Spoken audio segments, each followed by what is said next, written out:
Ils venaient juste de se garer devant leur maison à Arradon. Le père de Loïc se trouvait à la retraite. Désormais, il passait la plupart de son temps à entretenir son potager.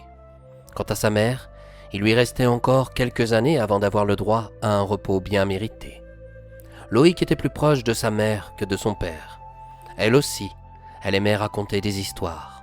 C'était toujours un plaisir pour elle de recevoir ses enfants sous son toit. Le jeune papa ne venait pas régulièrement voir ses parents. Il voulait avant tout découvrir le monde aux côtés de Laure et Soisic.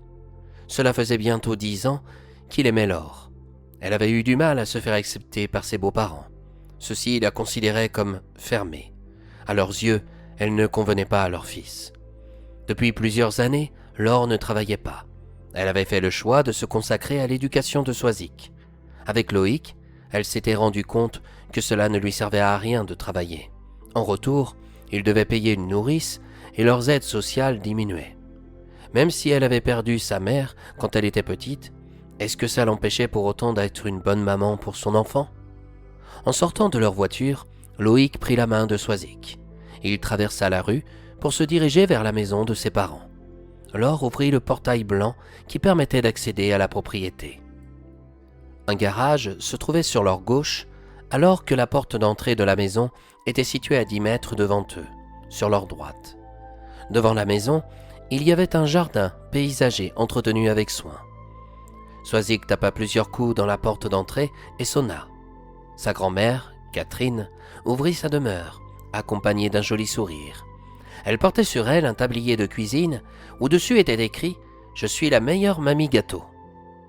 Ses cheveux étaient courts et bruns, ses yeux étaient ambres et remplis de douceur comme de malice. Elle possédait quelques petites taches de rousseur sur les joues.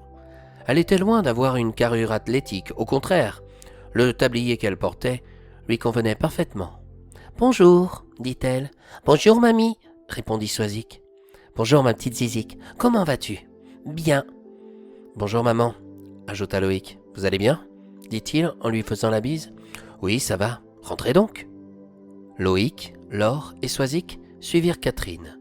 Sur leur droite, il y avait un muret où était placé derrière le canapé du salon face à une immense télévision. L'entrée de cette maison débouchait directement sur la plus grande pièce de vie. On pouvait y découvrir des meubles de chêne décorés par des photos de famille, une table assez grande qui permettait d'accueillir plus d'une dizaine d'invités. L'espace était chaleureux et au goût de Loïc qui adorait l'odeur du bois. « Cela fait plaisir de vous voir. Que racontez-vous de beau ?» entama Catherine. « Papa m'a inventé une histoire, s'empressa de dire Soisic. Elle s'appelle Justitia. »« Vraiment ?» s'étonna la grand-mère. « Oui, et papa a dit qu'il la terminerait avec vous, aujourd'hui. »« Si c'est possible, » précisa Loïc. « Je doute que ça le soit, » déclara Catherine. « Papy n'aime pas les histoires, dit-elle en regardant sa petite fille. Et puis, il y a ta sœur avec ses enfants, ajouta-t-elle avec un air de lassitude, en se tournant vers son fils.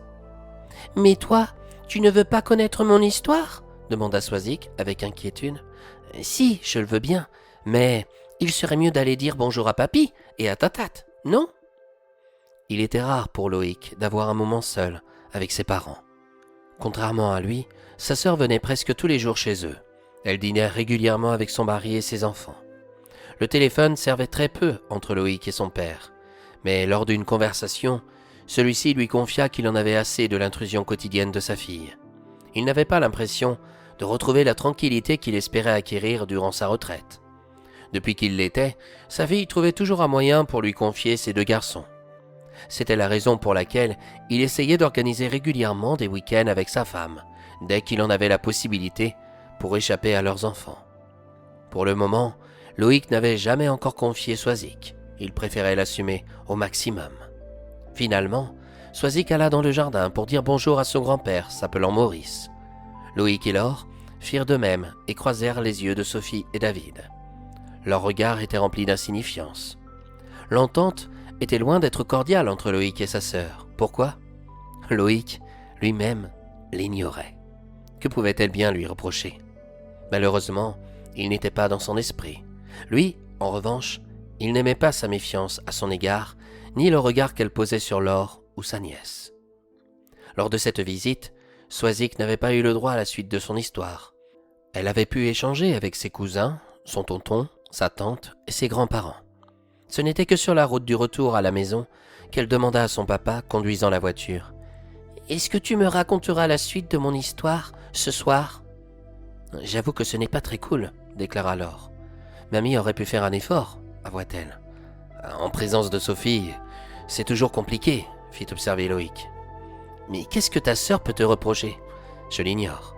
Vous devriez avoir une discussion tous les deux. Je n'en ai aucune envie. »« Tu me raconteras mon histoire, papa ?» relança Soisic. « Oui, ton père terminera même ton histoire en arrivant à la maison. Pendant ce temps, je vous préparerai un bon plat pour dîner, » annonça Laure. « Tu es sérieuse ?» s'étonna Loïc. « J'ai peut-être été un peu excessive sur les bords. Je ne peux pas empêcher ma fille d'avoir une imagination aussi débordante que la tienne. Et je dois vous accepter tel que vous êtes. Cela dit, toi aussi, tu dois comprendre que je suis comme ton père. Je n'aime pas les histoires. Il y en a certaines qui se terminent bien. Oui, mais il y en a d'autres où les fins sont tragiques. »« En tout cas, je suis trop contente, » s'exclama Soisic. « Papa, dis-moi, il va faire comment Dingo pour sortir du village des Amazones ? » J'y ai réfléchi toute la journée. Je ne vois qu'une solution. « Laquelle ? » ?»« Dire la vérité à Mélopée. »« À propos de quoi ? » ?»« Sur le fait qu'il est le frère jumeau du prince de Vanna. » Arrivés dans leur maison, Laure s'exécuta à cuisiner le dîner. Loïc s'installa avec Soisic sur le canapé de leur salon. Il n'alluma pas la télévision. Il ne prit aucun livre. Il regarda sa fille dans les yeux et continua l'histoire de Justicia pour leur plus grand bonheur.